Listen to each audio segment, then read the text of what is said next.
자, 여러분 안녕하십니까? 반갑습니다. 오늘 나홀로 부동산 등기 실무 5강 시간이 되겠는데요. 자, 이 시간에는 권리 질권과 임차권에 대해서 이론 학습을 하도록 하겠습니다. 여러분, 질권이라고 들어보셨나요? 담보물권에는 저당권, 유치권, 질권이 있습니다. 여러분, 담보물권. 민법에서 이제 공부하신 분, 담보물권에는 저당권, 유치권, 그리고 질권이 있습니다. 여러분, 근데 이 유치권은 등기부상에 나타나지 않죠. 그렇죠? 그러나 저당권하고 질권은 등기부 을구에 나타납니다. 이제 주로 유치권이라고 하는 것은 공사유치권, 공사대금 못 받아가지고 공사대금을 받을 그 채권자가 그 목적물에 대해서 유치하는 권리죠. 점유를 해야 되죠. 공사비 받을 때까지 점유하고 유치권 행사를 하는 겁니다. 유치권은 등기부상에 나타나지 않고요. 그러나 질권은 권리질권은 등기부상에 나타납니다. 그러니까 어떤 권리 받을 사람이 질을 설정한다는 거죠. 보통 질권하게 되면 여러분 그 전당포를 한번 생각해 보세요. 우리가 급전이 필요할 때 동산이라고 하는 이런 그 귀금속 같은 것을 전당포에 맡기고 돈을 빌려오잖아요. 그 맡기는 물건을 바로 질권이라고 합니다. 질에 대한 그런 권리를 질로 잡는다. 근데 오늘 배우는 이 등기부상에 나타나는 그 권리질권, 그러면 여러분 전당포에서 그런 그 질권이 등기부상에 나타나는 건 아니죠. 동산이 아니니까. 그래서 권리질권은 거기 나왔어요. 부동산 등기법에서 3조 보면 동산이 아닌, 귀금속은 동산이지만 동산 외의 재산권을, 동산이 아닌 재산권을 목적으로 하는 질권을 말한다. 그래서 설정 등기, 질권 설정 등기도 할 수가 있다는 겁니다. 그게 이제 민법 345조에 권리 질권의 목적이 나왔네요. 질권은 재산권을 목적으로 할 수 있다. 그렇죠? 어떤 재산상의 권리가 있을 때 권리를 목적으로 할 수 있다. 그러나 부동산을 사용 수익을 목적으로 하는 권리는 그러하지 않다. 그러니까 그러면 권리질권이 어느 때 나타나는가를 등기부로 한번 그림을 그려보면서 살펴보도록 하겠습니다. 자, 여러분 그 저당권이나 이런 질권은 등기부 을구에 나타나는데요. 을구를 보시게 되면 이런 게 나오죠. 순위번호가 나오고요. 그리고 등기 목적이 나오고요. 그리고 접수 연월일이 나오죠. 그리고 등기 원인이 나옵니다. 그리고 마지막에 권리자 및 기타 사항이 나옵니다. 권리자 및 기타 사항이 나오는데요. 지금 이게 을구입니다. 을구. 자, 예를 들어서 순위번호 1번. 등기 목적은 이렇게 될까요? 등기 목적은 근저당권 설정.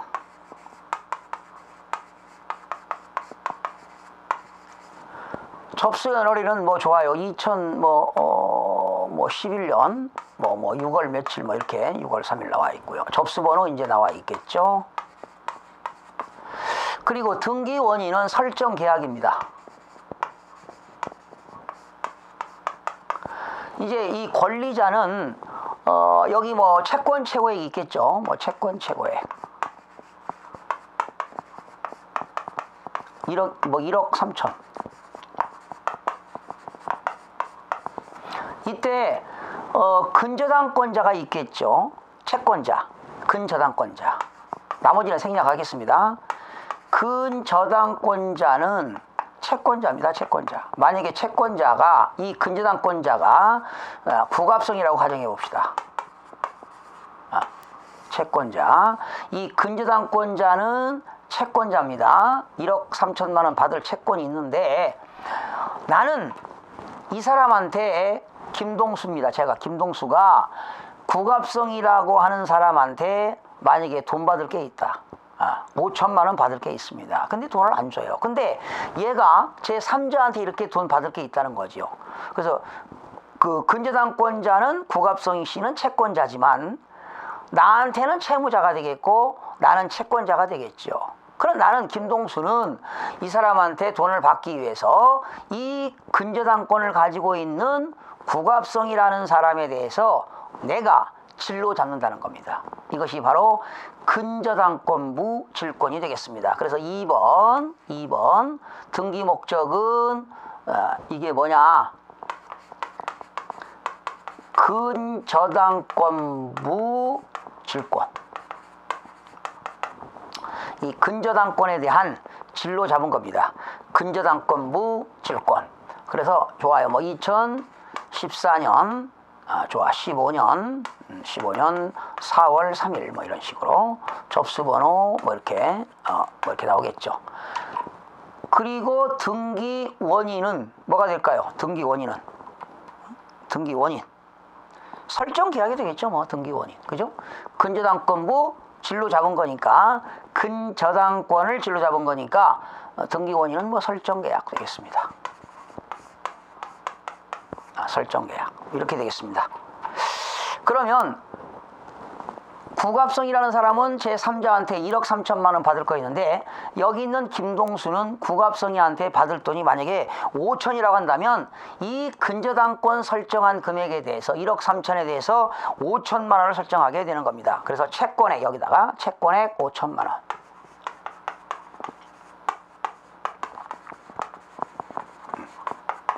그러니까 김동수가 채권액 5천만 원을 잡는 거죠. 질권으로. 그리고 여기는 변제기를 적습니다. 언제까지 갚겠다. 변제기.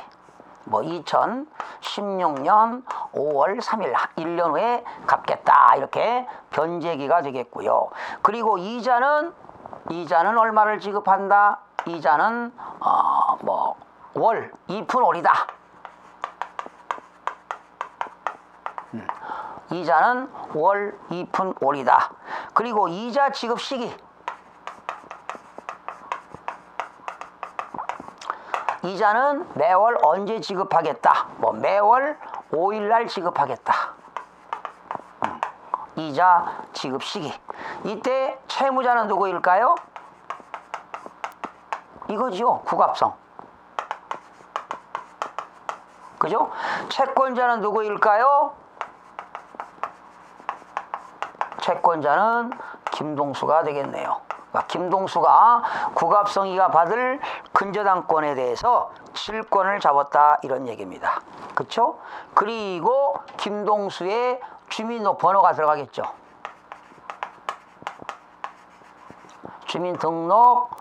주민등록번호가 들어가고요.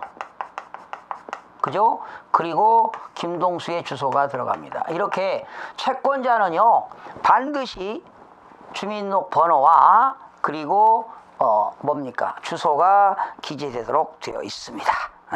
역시 뭐 채무자는 주소가 기록되겠죠. 여기 채무자도 주소가 기록됩니다. 그러나 채권자는 주민등록번호와 반드시 주소가 기록됩니다. 이것이 근저당권부 질권이 된다. 아시겠죠? 어디에 나타난다고요? 을구에 나타납니다. 그러니까 근저당권이 있는 사람이 채무자인 거죠. 채권자이면서 또 채무자죠. 그랬을 때 다른 채권자가 이 근저당권을 질로 잡는다 이런 얘기죠. 이것이 근저당권부 질권이 되겠습니다. 이걸 넓은 의미로 봐서 권리 질권이다 이런 말을 쓰게 되는 겁니다. 이해가 되셨나요? 그래서 거기 민법 345조 권리 질권의 목적입니다. 질권은 재산권을 목적으로 할 수 있다. 그러나 부동산 사용 수익 목적으로 하는 권리는 그러하지 않는다. 자, 6번째 부동산 등기법에 나오는 임차권 그리고 민법에 나오는 임대차의 의가 618조에 나와 있는데요. 자, 임차권을 설명합니다. 여러분 일반적으로 있잖아요. 임차권도 보통 등기합니까 사람들이? 보증금 1,000만 원에 월세 200만 원, 20만 원 지급한다. 이런 권리가 임차권인데, 여러분 이 전세권하고요 임차권하고 어떻게 달라요? 이 전세권은 물건입니다. 물건에 대한 권리라고요. 사람에 대한 권리가 아니라 물건에 대한 권리가 되겠고요. 임차권은 타인의 부동산을 매월 차임을 지급하는 조건으로 사용 수익할 수 있는 권리가 임차권인데, 이건 사람에 대한 권리이기 때문에, 특정인에 대한 권리이기 때문에 이건 채권입니다. 채권. 그죠? 근데 결과적으로 전세권도 등기가 되는 전세권이 있고요. 우리가 보통 아파트를 2억에 들어간다면 어떤 분은 전세 계약을 했지만 등기가 된 건 전세권이고요. 등기가 안 된 거는 임차권이에요. 그렇게 생각하면 돼요. 아시겠죠? 전세계약서, 임대차 계약을 하고 전세 2년 맺고 들어갔는데 집주인의 동의를 얻어가지고 등기부에 전세권 등기가 설정이 된 거는 전세권이고요. 등기가 되지 않는 것은 임차권인데, 보통 이제 전세권에는 뭐가 있다? 이렇게죠. 전세권에는 주로 물건적 전세가 있고요. 물건적 전세라고 하는 건 등기부에 등기가 된 거고, 그냥 등기가 안 된 것은 채권적 전세, 이런 말을 쓰잖아요. 이 채권적 전세가 엄밀하게 따지면 임차권이죠. 임차권. 그래서 등기가 된 전세권은 물건이고, 그리고 임차권은 채권이다, 이렇게 보시면 되겠는데요. 자, 임차권 보세요. 임대차 계약이라는 게 있어요. 계약법에 임대인하고 임차인이 있는데, 임차인이 임대인의 건물을 사용 수익하게 되고, 임차인은 임대인에게 매월 차임을 지급하는 조건으로 계약하는 것이 임대차 계약입니다. 거기 보세요. 당사자 일방이 상대방에게 목적물을 사용 수익할 것을 약정하고, 그러니까 임대인은 임차인에게 사용 수익할 것을 약정하고, 임차인 상대방이 이에 대한 임대인에게 차임, 매월 집세를 지급할 것을 약정으로 성립하는 계약을 임대차 계약이라고 한다라는 거죠. 이때 임차권이란 임차인이 목적물을 사용할 수 있는 권리를 말한다. 민법 618조입니다. 임차권이란 임차인이 임대인의 목적물을 사용, 수익할 수 있는 권리를 말한다. 그런데 그 임차권 등기할 수 있어요. 임차권에도 등기할 수가 있고, 그냥 등기하지 않는 경우도 있다라는 것이죠. 그럼 여기는 지금 임차권 설정 등기를 하는 거지요. 그래서 요 임차권에도 뭐가 있다? 임차권 설정 등기가 있어요. 그래서 임차권 설정, 등기 원인은 설정 계약, 보증금 얼마, 임대차 기간 얼마, 이런 게 해서 이렇게 임차권 설정하는데, 거의 설정 등기합니까? 거의 안 하지요. 근데 어느 때 등기합니까? 임차권 설정 등기하는 것은 이런 거죠. 내가 보통 월세나 전세로 들어가게 되면 어떻게 될까요? 주민센터에 가서 주민등록하고 전입신고하고, 그러면 전입신고한 그 다음 날 0시부터 대항력이 생깁니다. 그리고 당일날 역시 전입신고하면서 확정일자도 받아야 되겠죠. 이렇게 전입신고하고 확정일자를 받아야만이 우선변제권 효력이 있습니다. 우선변제권 효력이라고 하는 것은 우열을 가린다는 거죠. 우열을 가린다는 건데, 안전장치를 해야 되겠죠. 자, 그런데 여러분들이 전입신고도 하고 확정일자도 하고 2년간 임대차 계약을 맺고 거기서 거주하고 있어요. 그런데 임대차 계약 기간 2년인데 임차인이 이제 저 계약 기간 만료되면 이사 가겠습니다, 보증금 빼주세요, 한 달 전에 통보를 했죠. 그런데 계약이 안 되니까 들어올 사람들이 없으니까 어떻게 될까요? 집주인이 보증금이 없으니까 집주인이 여윳돈이 있으면 보증금을 내줄 텐데 보증금 안 내주면 어떻게 이사 가냐고요. 보증금 못 받았으니까. 그러면 만약에 여러분들이 보증금을 받지 않는 상태에서 그 점유를 상실하게 되면 역시 여러분들은 대항력을 상실하게 됩니다. 대항력을 유지하려면 전출을 하면 안 돼요. 거기서 그냥 점유를 하고 살아야 됩니다. 그런데 어찌 그럽니까? 우리가 살다 보면 또 사업상 또 직장에서 부득이하게 이사를 가야 될 때가 있다는 거지요. 이때 집주인이 보증금을 돌려주지 않으면 바로 법원에 가서 주택임차권 등기명령을 하고 이사를 가야만이 대항력을 유지할 수가 있습니다. 집주인이 보증금 주지 않는다고 이사가면 대항력을 전출하게 되면 대항력을 상실하게 되니까요. 절대로 점유를 해야 될 겁니다. 그래서 부득이하게 이사갈 때는 법원에 가서 주택임차권 등기명령을 신청하게 되면 등기부상의 울구에 주택임차권, 등기 목적은 주택임차권이 되고요.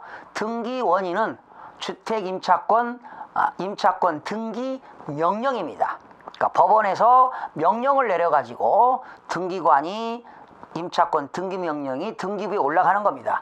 그러고서 이사 가게 되면은 여러분들은 대항력을 유지하게 됩니다. 이렇게 임차권 등기 명령 해놓고 또 보증금 안 주면 여러분들은 뭡니까? 경매를 신청할 수가 있습니다. 그러니까 임차권 보증금 반환해달라고 반환 소송을 제기해서 확정 판결 받아가지고 그 판결문에 의해서 강제로 집행할 수가 있습니다. 여러분, 재산상의 권리를 보호받기 위해서는 여러분들이 그 권리를 찾아야 되겠죠. 권리 행사를 해야 되겠죠. 그래서 이 시간에는 그러면 등기부상의 을구에 나타나는 그 주택임차권은 어떻게 되는가 한번 살펴보도록 할까요? 자, 순위번호입니다. 등기 목적, 접수 연월일, 등기 원인, 권리자 및 기타 사항,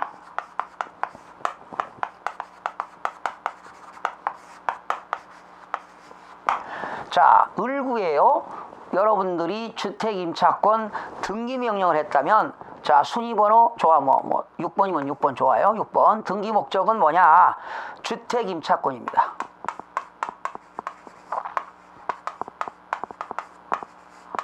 접수연월은 2014년 6월 5일. 접수번호가 나오겠죠? 이때 등기 원인은요, 임차권 등기 명령입니다. 등기 원인은.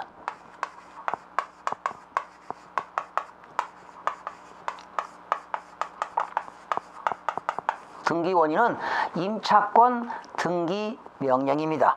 법원에서 등기관에게 촉탁을 해가지고 임차권 등기 명령이 되게 되면은 여기에는 뭐라고 되느냐? 여기 권리자에다가 이 세입자 임차인이 집주인한테 준 보증금, 임차 보증금이 얼마냐 하는 겁니다. 임차 보증금.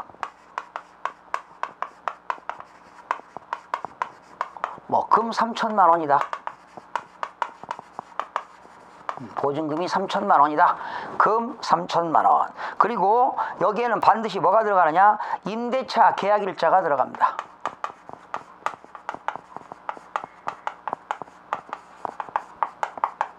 임대차 계약일자, 언제 임대인과 임차인 간에 계약을 했느냐 하는 것이 들어가고요. 그리고 주민등록 일자가 들어갑니다. 주민등록 전입일자. 등기부상에 주민등록 전입일자가 들어가고, 그리고 점유 개시일자.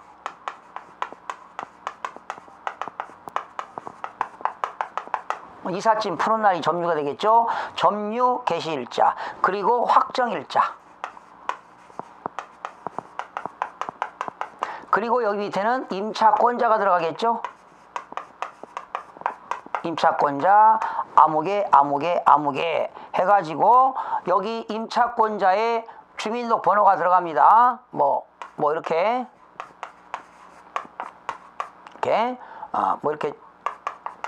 들어갑니다. 임차권자 주민등록번호가 들어가고요. 그 밑에는 뭐가 들어갑니까? 주소가 들어갑니다.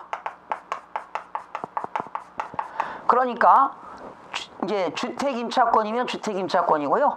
만약에 상가를 임차권 등기했다면 상가임차권이 되겠습니다. 그리고 여기는 임차권 등기 명령. 여기에는 임대차 금액은 얼마냐? 임차보증금 얼마냐?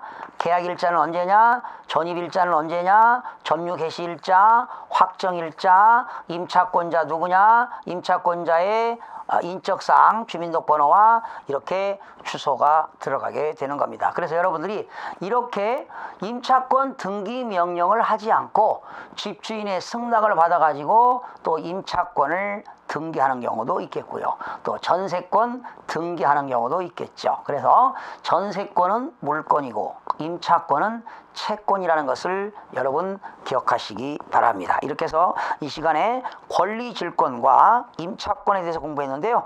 여러분 교재 13쪽 보시게 되면 618페이지에 보면 618조 임대차의 의의가 민법상 임대차 의의가 나왔죠. 임대차는 당사자 일방이 상대방에게 목적물을 사용수익할 것을 약정하고 상대방이 이에 대하여 차임, 매월 집세를 지급할 것을 약정함으로써 그 효력이 생긴다. 이렇게 해서 나와 있는데요. 물구에 기록되는 거 이 시간까지 공부해 봤습니다. 뭘 공부했나요? 지상권, 지역권, 전세권, 저당권, 권리질권, 임차권까지 해서 이렇게 을구에 들어가는 내용들을 살펴봤고요. 다음 넘겨보시면 좀 시간이 남았기 때문에 14쪽 보시니까 부동산 등기 절차 개관이 나와 있네요. 여러분 앞으로 계속 이어서 강의 들어보시면 상당히 좋은 내용들이 많이 나올 겁니다. 이걸 한번 하고 진짜 보존 등기도 해보고 이전 등기도 해보고 증여에 의한 등기도 해보고 또 부모로부터 상속받았을 때 상속 등기 이전도 해보고 그렇죠? 또 저당권 설정 등기도 해보고 전세권 설정 등기, 임차권 등기 다양하게 이론을 해보도록 하겠습니다. 그리고요, 이 정도는 지식을 여러분들이 알아야 사기 당하지 않고 또 보는 눈이 있잖아요. 이렇게 해서 혹시 자녀들 결혼해서 전세계약 체결할 때 누구 말 믿어서는 안 됩니다. 합리적인 의사결정은 여러분 스스로가 해야 될 것 아니겠습니까? 자, 14페이지 넘어갑니다. 시간이 좀 남아서요. 부동산 등기 절차 개관인데요. 부동산 등기는요, 당사자들 신청주의입니다. 거기 당사자 신청주의, 또 공동신청주의, 당사자가 등기소에 출석해야 됩니다. 그리고 서면으로 작성해서 신청하는 원칙들이 적용됩니다. 그러니까 부동산 등기는 4가지 원칙이 적용되네요. 당사자들의 신청주의. 여러분 당사자라고 하는 건 뭡니까? 등기를 하는 데 있어서 직접 관계가 있는 사람들, 어떤 법률적으로 어떤 일에 대해서 직접 관계가 있거나 관계를 맺고 있는 관계한 사람들이 당사자가 되는데 바로 등기할 본인 당사자들이 신청해야 된다. 그리고 등기 권리자와 등기 의무자, 등기를 하는 사람은 권리자, 등기를 그러니까 권리자는 매수인 사는 사람이고요. 등기 의무자는 매도인이 되겠죠. 그래서 매도인과 매수인이 공동으로 신청한다. 공동신청주의. 그런데 이제 매도인과 매수인이 대리인을 선임해 가지고 법무사를 통해서 등기를 신청하게 되죠. 그러나 법무사를 하지 않고 매도인과 매수인이 공동으로 신청할 수 있습니다. 그러나 또 인감증명을 첨부해서 대리인이 할 수도 있죠. 그리고 당사자들이 등기소에 출석해서 해라. 출석주의. 그리고 반드시 일정한 양식, 서면에 의해서 신청해라. 서면, 신청주의. 네 가지가 원칙들이 적용된다. 그렇죠? 자, 부동산 등기의 신청은요, 등기 사무를 취급하는 어디 합니까? 부동산 등기는 등기소에다가 신청하게 됩니다. 바로 신청서에는 신청사항은 토지에 관한 등기, 건물에 관한 사항 등기를 공적인 공부인, 공부라고 하는 건 공적인 장부의 등기부에 기재하게 된다. 자, 등기 신청의 일반 원칙이 1번 당사자 신청주의가 나왔죠? 그렇죠? 등기는요, 당사자가 신청하지 않으면 등기가 안 됩니다. 또는 관공서 촉탁, 행정기관에서 행정기관으로 관공서가 촉탁에 의한 등기 아니면 절대로 등기를 할 수가 없습니다. 결과적으로 당사자가 등기를 신청해야 등기를 할 수가 있다는 거지요. 자, 부동산 등기법 제22조가 신청주의입니다. 신청주의. 등기는 당사자의 신청, 관공서의 촉탁에 따라서 한다. 그죠? 그리고 등기할 때는 당연히 수수료를 내야 되겠죠. 그리고 등기할 때는 수수료, 등록 면허세뿐만 아니라 하여튼 수수료를 내야 된다라는 거지요. 두 번째, 공동신청주의입니다. 등기는 등기 권리자와 등기 의무자가 공동으로 신청하여야 한다. 여러분, 등기 권리자는 누굽니까?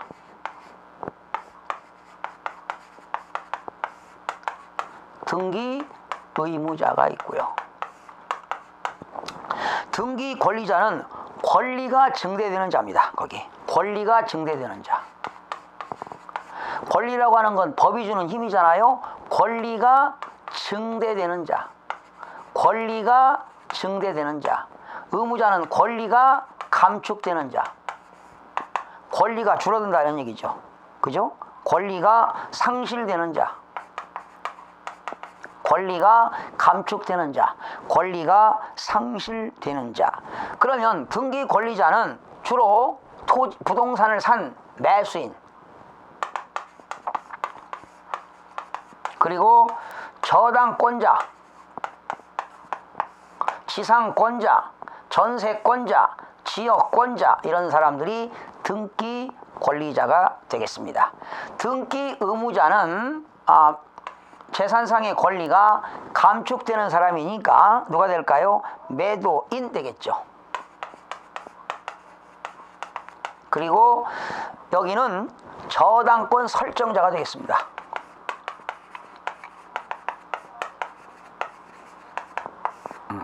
저당권 설정자, 전세권 설정자, 지역권 설정자. 다시요. 등기 권리자는 권리가 증대되는 자, 매수인, 그리고 저당권자, 채권자가 되겠죠. 등기 의무자는 매도인이 되겠고, 저당권 설정자, 전세권 설정자, 지역권 설정자, 저당권 설정자, 이렇게 설정자가 되겠습니다. 그러니까 등기 권리자는 권리가 증대되는 자, 등기 의무자는 권리가 감축되는 자, 이렇게 되겠습니다.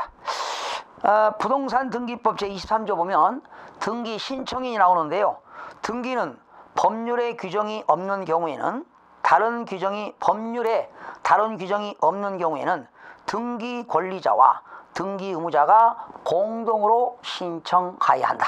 등기 권리자와 등기 의무자가 공동으로 신청해야 된다. 이것이 공동 신청주의가 되겠습니다. 그러나 이제 대리인을 선임해서 법무사가 하는 경우도 있겠지만, 여러분들이 또 등기 권리자가 이임장 받아가지고 등기소에 가서 등기를 신청할 수가 있습니다. 그래서 두 번째는 공동 신청주의. 그리고 당사자들이 등기소에 공동 신청하고 출석해서 당사자 출석주의입니다. 당사자들이 출석해서 등기를 신청해라.